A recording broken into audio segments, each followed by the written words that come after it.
Estás escuchando la radio de la Escuela Superior de Administración Pública, Radio ESAP.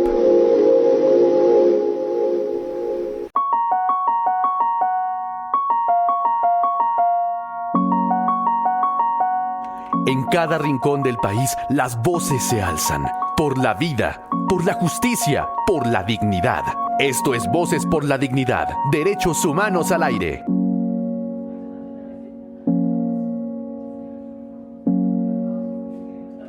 Buenos días a toda nuestra audiencia de la Escuela Superior de Administración Pública SAT, a todos aquellos que del sector externo también nos siguen en este importante espacio, el cual se intitula Voces por la Dignidad, Derechos Humanos al Aire. Ya saben, mi nombre es Leonel Zanoni Charri Villalba, orgulloso catedrático, docente catedrático, magíster en Derecho Constitucional y en Derecho Privado en la Unión Europea, y adscrito a esta nuestra maestría en Derechos Humanos, Gestión para la Transición y el Posconflicto. El día de hoy tenemos un programa, como todos los que solemos hacer con esfuerzo y dedicación, muy especial. Este programa le hemos denominado Ecos del Silencio, la desaparición forzada en Colombia.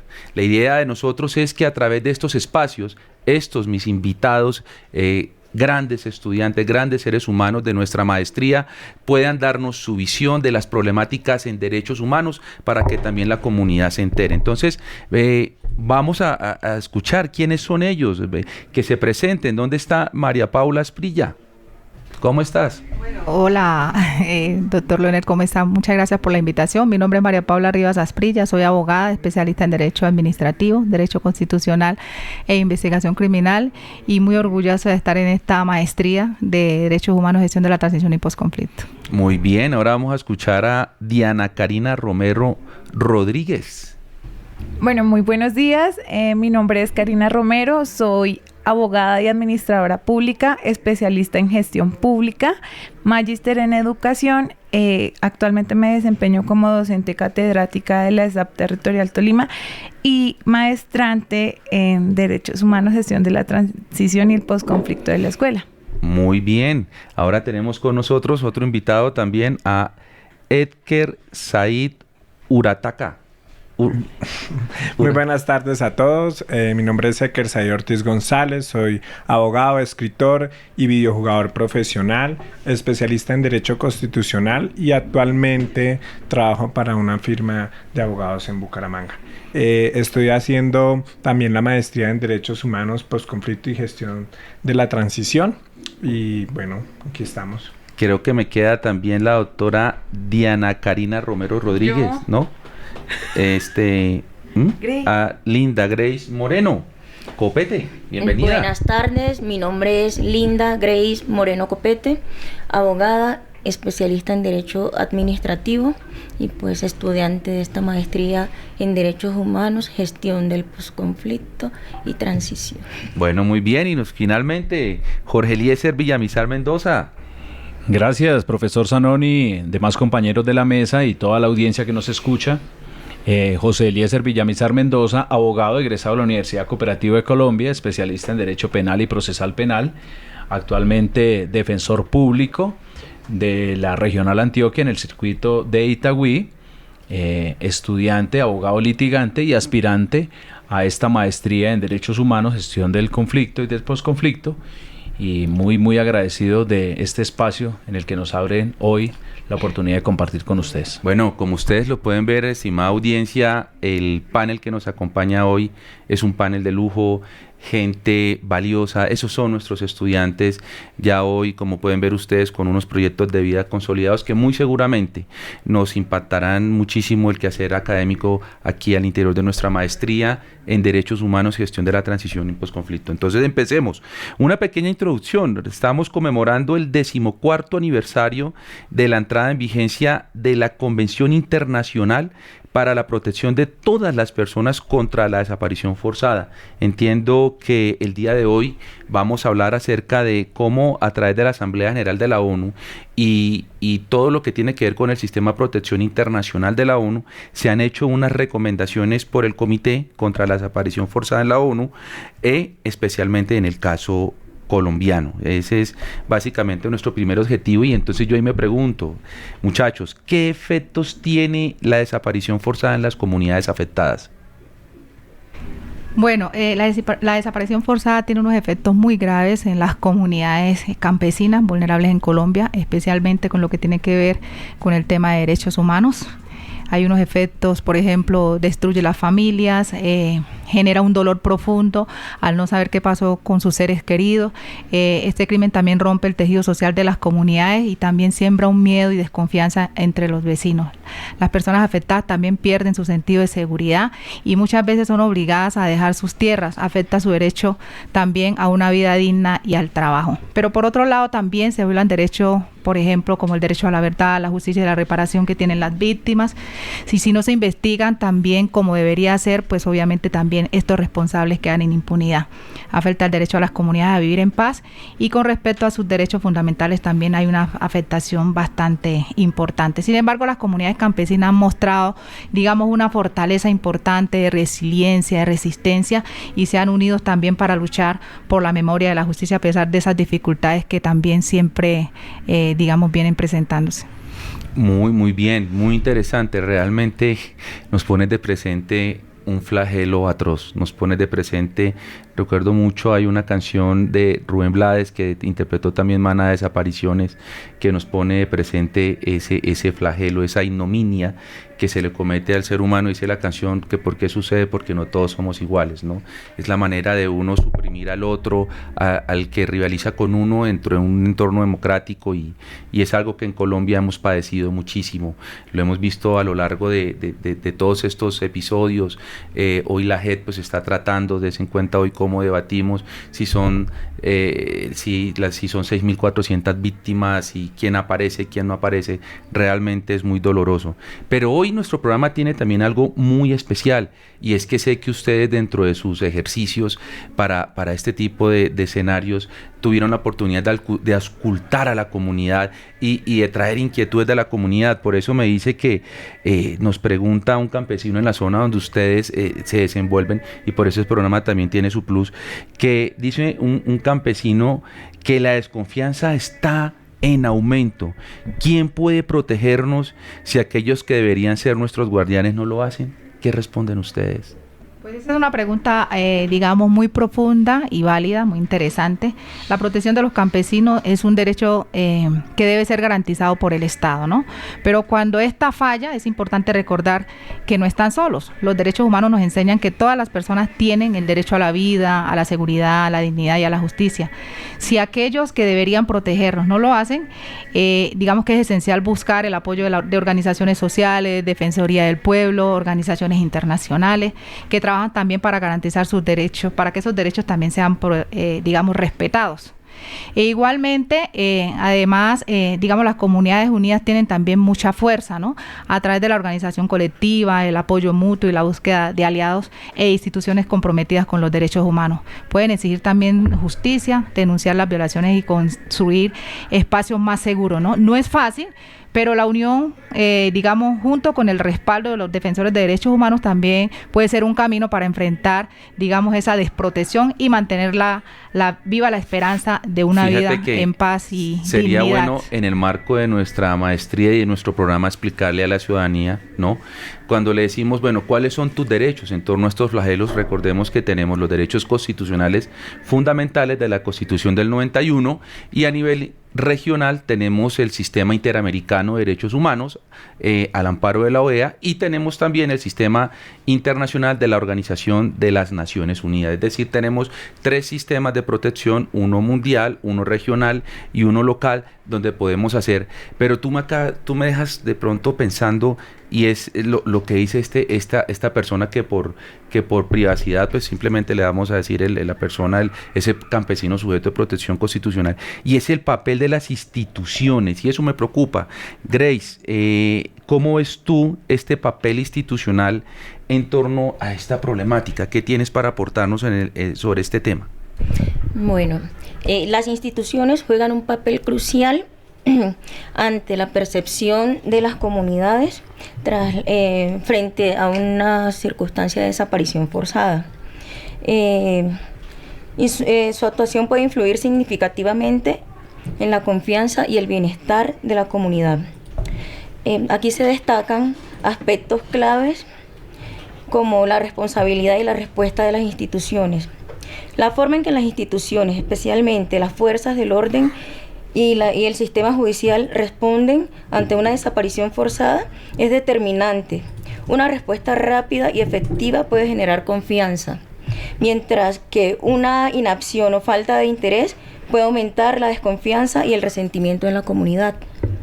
En materia de transparencia, la comunicación clara y transparente por parte de las instituciones sobre el proceso de investigación y los avances en la búsqueda de las personas desaparecidas es fundamental. La falta de información lleva a la especulación y al miedo, generando un clima de incertidumbre. Debe haber imparcialidad por parte de las instituciones. La percepción de imparcialidad en las actuaciones de las instituciones es esencial. Si las comunidades sienten que las autoridades actúan de manera sesgada, ya sea protegiendo a ciertos grupos o ignorando a las víctimas, esto puede erosionar la confianza y fomentar la percepción de impunidad. Grace, mira que tú nos pones de presente algo muy importante, y es que, por ejemplo, en nuestra maestría en Derechos Humanos, Gestión para la Transición y el Postconflicto, tenemos una asignatura que se llama Gestión de Derechos Humanos de las instituciones, o Gestión Organizacional de Derechos Humanos. Gestión Organizacional de Derechos Humanos, lo aclaro, ¿no? En donde nosotros analizamos cómo a raíz del posconflicto, cómo a raíz de los acuerdos de La Habana, tiene que haber una mayor dinámica en temas de gobernanza, de democracia participativa, que ese servidor público o que ese particular con funciones públicas que hace parte del Estado entienda que ese campesino, que esa persona a la que le desaparecieron su familiar, necesita toda una simbología, toda una sentimentalidad, pero sobre todo también toda una atención institucional humana, en torno a derechos humanos, en torno a la dignidad humana, que tanto vimos en clase, ¿no? Que el baremo, no me cansaré de repetirlo en este programa, el baremo o el sustrato filosófico de todos los derechos es la dignidad humana. Decía la premisa kantiana: el ser humano es un fin en sí mismo, fuera de él no pueden existir fines ajenos. Y ahí yo tengo una pregunta a Diana Karina. Diana Karina, ¿cómo ves tú el tema del papel y de la implementación de los acuerdos de La Habana en torno a la problemática de la que estamos hablando? Bueno, el acuerdo de paz que se suscribió en La Habana nos ha brindado importantes herramientas para abordar el tema de las desapariciones forzadas. Esta implementación a nivel de la ciudadanía, la comunidad general, ha tenido un impacto mixto, porque en algunos casos, digamos, las ciudades perciben un mayor nivel de seguridad, pero al momento en que los grupos al margen, como lo es las FARC, por el otro lado, en otro tipo de, digamos, de ciudades un poco más pequeñas y con ausencia, digamos, del Estado, sienten o rezagan el hecho de que ellos se desmovilizaran, generando más inseguridad. Entonces podemos ver un impacto mixto, ¿sí? Pero encontramos también que los acuerdos de La Habana acatan claramente las recomendaciones de la ONU frente al tema de desaparición forzada, porque dice que necesitamos un fortalecimiento institucional que claramente existió en el momento que decide crearse la Comisión de la Verdad, en el momento en que decidimos crear un registro para las personas desaparecidas por medio de la unidad VPD, Unidad de Personas Dadas por Desaparecidas. Y continuamos, a pesar de este gran reto, porque no es fácil la obtención de la paz a nivel Colombia, pues porque hablamos de un conflicto de más de 40 años, pero las herramientas están. En este momento lo que necesitamos es desafiar las deficiencias institucionales, que yo creería que es el obstáculo más grande que existe en relación a la implementación del acuerdo. Y para eso necesitamos una relación muy fuerte entre la comunidad y las instituciones para poder digamos, arrasar o superar este obstáculo que se nos presenta. Las herramientas están, pero ¿cómo las estamos aplicando? Porque si bien es cierto, el acuerdo es muy prometedor y nos muestra un futuro ambicioso respecto de temas de la paz, ¿cómo estamos tipificando, cómo se está aplicando las diferentes herramientas? Si están siendo de manera efectiva o no, y cómo se percibe socialmente. Como mencioné, es una visión mixta donde hablamos de que para algunos sectores del país se ve una mayor seguridad, mejora de la percepción institucional, pero para otros sectores hay una disparidad. Entonces, muy eso bien, ¿no? Nos pones de presente un tema, claro, ya iba a pasar contigo porque te iba a preguntar eso, pero cuéntanos, Eker. Profe, yo quería dale. algo, y es que el principal fracaso del Estado Social de Derecho y Constitucional colombiano versa sobre que Colombia no tiene control sobre las periferias o zonas territoriales alejadas. Es decir, que la única forma que se ha encontrado históricamente de disminuir el pensamiento diferente es desapareciéndolo, y no a través del diálogo o no a través del diálogo o de realmente a través de una coherencia en argumentos. Entonces, Colombia tiene varias Colombias internas. Tiene Colombias cuyas zonas territoriales no hay presencia del Estado, y por lo tanto en esa lucha social, grupos sociales, en cumplimiento del artículo 7 de la Constitución, ¿qué es lo que busca la Constitución del 91? Busca hacer un marco teórico, jurídico, filosófico, que en el futuro puedan coexistir todas esas formas de pensamiento y de vida humana. Y ese es el principal problema, es un tema de poder, de control, de mayorías, de minorías, y obviamente, como se quiere mantener una comunicación de poder, se ha encontrado la forma de desaparecer al otro. Entonces, algo muy importante que tú decías es que el acuerdo final para la paz, es que si tú miras históricamente, el Estado colombiano siempre ha incumplido el acuerdo para la paz. Él es el que ha incumplido. ¿Y por qué? Porque no hay voluntad política, por la ignorancia, por la falta de educación sobre temas de conflicto interno armado que ocasiona el conflicto, y porque muchas ciudades o muchas zonas de Colombia no les ha tocado el conflicto, como zonas territoriales como Urabá, el Chocó. Entonces, a quien no, el conflicto cuando no lo toca a uno, pues el pensamiento es diferente porque no está contaminado y no tiene la experiencia empírica de sufrir las consecuencias de la guerra. Fíjate. Porque en la guerra todo se vale las muertes, las desapariciones, el ataque a la población civil no combatiente, y sobre todo el desnificar, el desmembramiento constitucional al concepto de dignidad humana. Muy bien, fíjate, Edker Said, que tú nos pones de presente, ahí les boto esa chiva. Ustedes ahí tienen muchísimos insumos para en su proyecto de grado, en su proyecto de tesis, poder trabajar, como no, todas esas visiones filosóficas, todas esas visiones profundas de lo que implica la desaparición, y de eso se trata, de que este espacio, independientemente de que le mostremos a la sociedad lo que hacemos, sigan ustedes por esta ruta para desarrollar. Ya para finalizar, yo quiero escuchar a José Eliezer. José Eliezer, yo me hago una pregunta, es decir, yo sé que yo, digamos, tuve el privilegio de tenerte como estudiante, sé que tú manejas muy bien el tema de la juridicidad, ¿no? Tenemos unos estándares internacionales que ustedes muy bien manejan en torno a la desaparición forzada. Cuando yo lo aterrizo en Colombia, tanto a nivel de normatividad como tanto a nivel sociojurídico, es decir, el impacto que tienen esos estándares en el cumplimiento o no por parte del Estado colombiano, realmente, ¿tú qué tienes para aportarnos? ¿Cuál es tu visión? Gracias. Sí, realmente se torna muy, pero muy necesario hacer ese aterrizaje del que usted nos habla el día de hoy. Y porque esta postura que han tenido nuestros compañeros nos lleva a acentuar esos conceptos, teniendo en cuenta no solo la visión que ellos tienen desde su calidad de profesionales, sino también esas consultas, esas preguntas que nos han hecho oyentes o personas interesadas, como lo acaba de señalar Eker Said, desde la periferia. Esas personas que hoy desde la periferia alcanzan una voz a través de este medio de comunicación que abre este espacio para esas personas que no tienen voz, que carecen de una representación ante el Estado.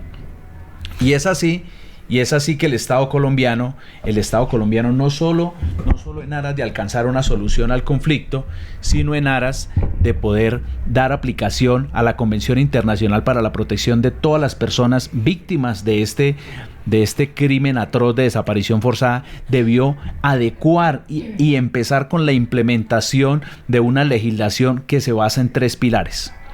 ¿Cuáles son los 3 pilares en los que se debe basar el legislador a partir de estos convenios? La justicia, la reparación integral y la búsqueda urgente, acompañada de una investigación plena por parte del Estado para localizar estas personas. Eso tiene un centro constitucional, y es el que podamos hablar de un Estado social de derecho a partir de las acciones que propenden la dignidad humana para todos y cada uno de los ciudadanos en un criterio y un concepto de equidad. Es así que el legislador ha adoptado diversas normas que me parece a mí muy pertinente señalarlas y que, claro, quedan abiertos al espacio de nuestros oyentes para explicarlos de manera profunda y avanzada. De aquí resulta muy necesario traer a colación leyes como la Ley 589 del 2000, que tipifica este delito como un delito continuo y permanente. Ese delito continuo y permanente obliga al Estado a extender esos términos de prescripción que tanta impunidad generan, porque limitan al ente acusador, que es la Fiscalía General de la Nación, a desarrollar una actividad plena que termina cercenando no solo la capacidad del Estado, sino los derechos propios de las víctimas, que se convierten en un sujeto de revictimización, inicialmente por el desaparecimiento de su ser querido y después por esa desaparición del poder del Estado con el cual se les pudiese garantizar esa justicia. De esta figura, el Estado crea organismos especializados en la búsqueda, investigación y localización de estas personas desaparecidas, como es el decreto 589 del 2017 y el decreto 1084 del 2015, que crean en conjunto un órgano encargado de la búsqueda y localización de estas personas desaparecidas. Preguntará al oyente: ¿cuál es el interés de encontrar a esa persona desaparecida más allá de castigar al presunto responsable? Y es eso, el elemento esencial del posconflicto, la justicia restaurativa. La justicia restaurativa no se puede ceñir al pago de una indemnización, sino al derecho que le asiste a la verdad.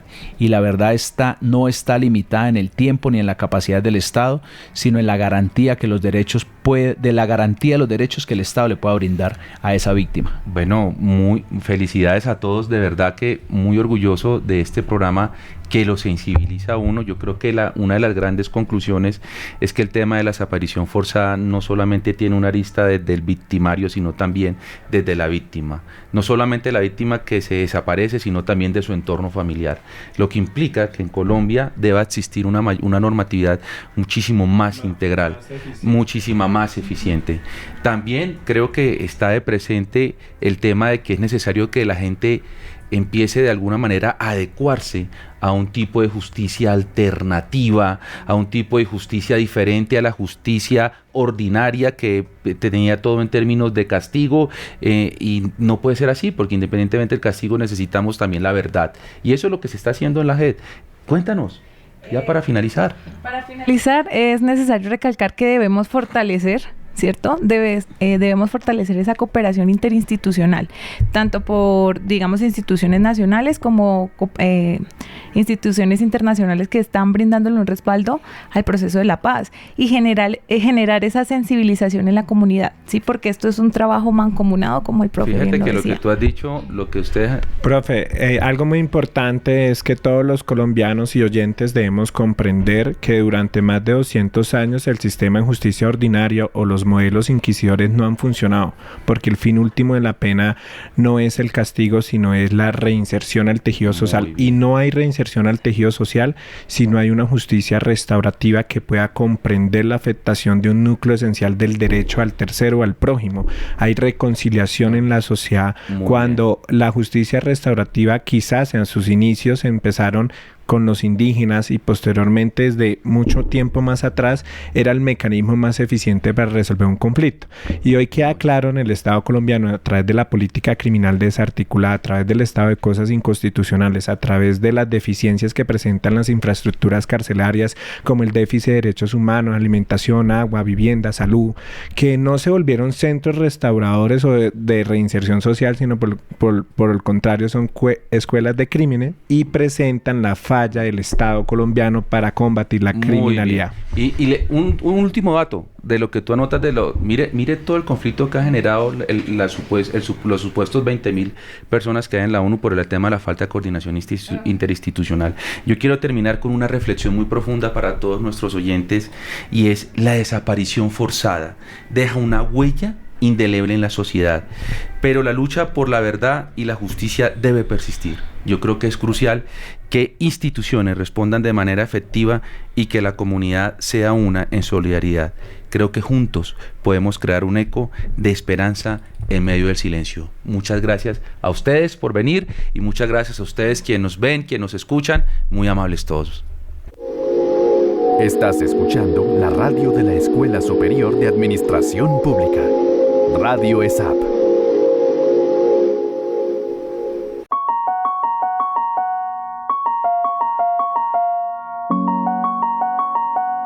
En cada rincón del país, las voces se alzan por la vida, por la justicia, por la dignidad. Esto es Voces por la Dignidad, Derechos Humanos al Aire.